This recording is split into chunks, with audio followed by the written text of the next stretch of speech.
Hi, I'm Senée, the Princess Guide. Thanks so much for joining me. I'm so happy you're here. In case you don't know me, I'm a qualified mental health professional, life coach, and book author. If you'd like to get an autographed copy of one of my books or work with me directly, log on to theprincessguide.com. Now, let's talk about life. Before we get to today's question, I just want you to know I love hearing from y'all. So if you have a question that you'd like for me to answer in a future episode, there's several different ways you can do it. You can leave the question in the comments. You can send me an email at princessguide@becomingpublishing.com. That's princessguide@becomingpublishing.com. Or you can DM me or comment through social media. I'm on Facebook and Pinterest at The Princess Guide. And I'm also on Instagram and Twitter at Senée Seale. Okay, so here's today's reader question. It seems like I've been in a never-ending cycle. One bad thing after another has happened. Nothing has changed in my life. What do I do? Well, one great thing is we're in a new season. We go through seasons in life constantly, not just with the weather, but also with circumstances. So let's talk about it. We've officially entered a new season, spring. I'm incredibly grateful for the change. Some people believe that this season actually is the beginning of a new year. I have to agree with them this year, and I am so grateful and welcome the change. To say this winter has been a hard one on me would be a gigantic understatement. Not only have I dealt with some personal issues that I'm writing about in my upcoming book, but January felt like an entire year all by itself. And I went through a freak Texas snowstorm in February all alone. The snowstorm, which is rare for us to have snow in North Texas to begin with, it put us all back in lockdown again. 2 days before the storm hit, I was able to locate firewood in a nearby suburb after days of scouring every store where I usually buy it. I was happy about that, but I did not expect to be without power for 3 days straight. The management of my apartment complex told us to, keep the faucets dripping, to keep the cabinet doors open, and to make sure that the temperature was above 55 degrees in our units.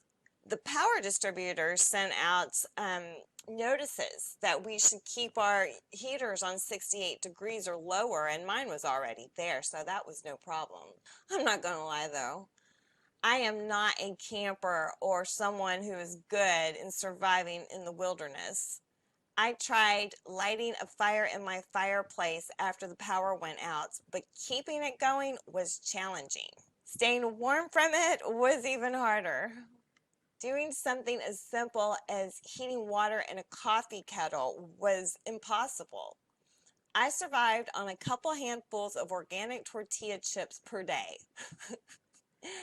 I was wearing 2 layers of pants and tops, 5 layers of socks and house shoes, a hat, a hooded winter coat, a full-length mink coat, and my granny's fuzzy shearling house coats. The warmest place in my townhouse was in my bed under every blanket I owned with my head covered up. Hot water was non-existent for a couple of days after the power came back on, so taking a hot bath to warm up wasn't an option. Going to a hotel with power wasn't an option either because I couldn't drive in the snow. I tried driving down the street to get some hot coffee one day and got stuck several times. Once the electricity came back on, my thermostat said it was 33 degrees inside my house. Just a couple of hours after the electricity came back on with rolling blackouts, water started pouring from my light fixtures in my office and laundry room.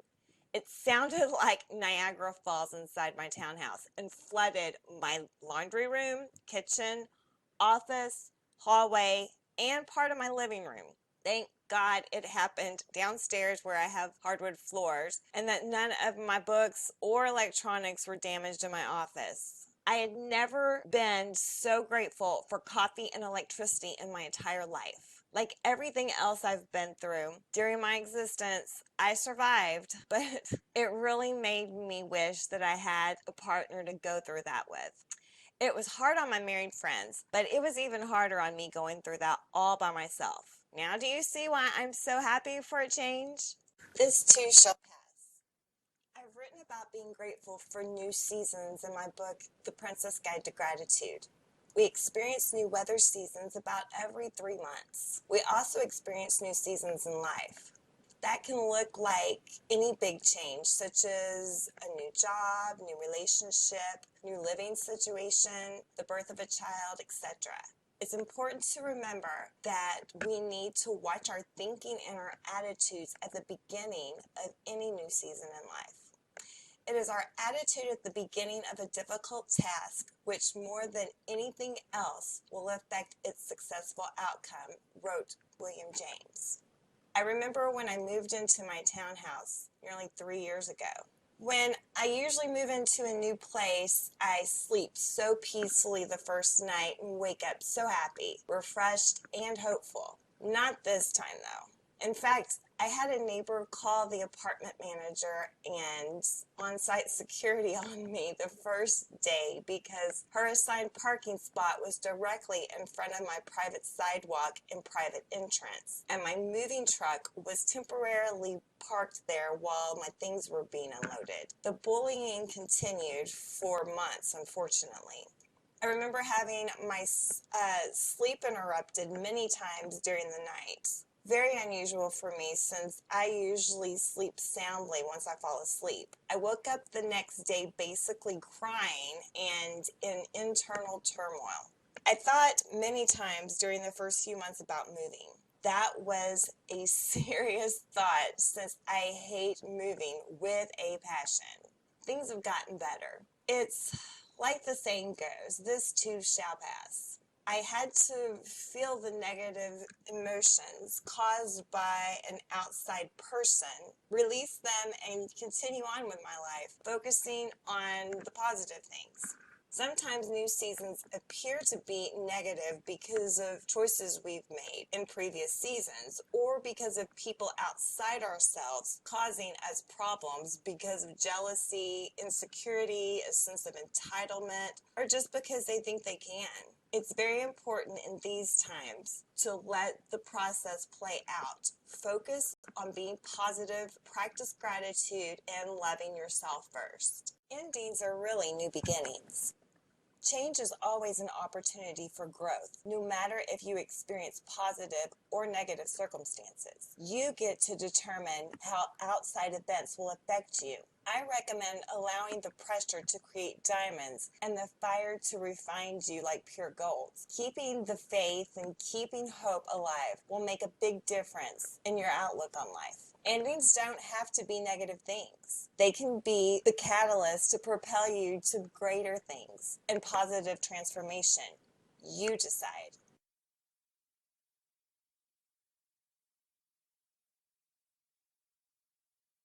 I'm not pretending that being positive in the face of negativity is easy.